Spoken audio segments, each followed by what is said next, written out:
লাহৰিজানত আৰক্ষীৰ অভিযানত বুজন পৰিমাণৰ সন্দেহযুক্ত হেৰোইন সহ 2টা সৰবৰাহকাৰী আটক মঙলবাৰে দিনৰ 1 বজাত এক গোপন খবৰৰ ভিত্তিত খটখটি থানা এলেকাৰ লাহৰিজান নেতাজী কলনীত আৰক্ষীয়ে 2খন ঘৰত তালাচী চলাই বুজন পৰিমাণৰ হেৰোইন সহ 2টা সৰবৰাহকাৰীক আটক কৰিবলৈ সক্ষম হয় আৰক্ষীৰ তালাচী কালত এখন ঘৰৰ পৰা 7টা চাবোনৰ বাকচত 76.86 গ্ৰাম হেৰোইন উদ্ধাৰ কৰিবলৈ সক্ষম হয়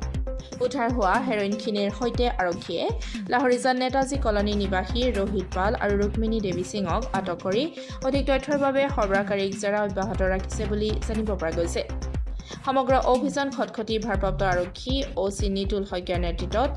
চিআই আৰক্ষী চক্ৰ পৰিদৰ্শক চন্থন শ্যামৰ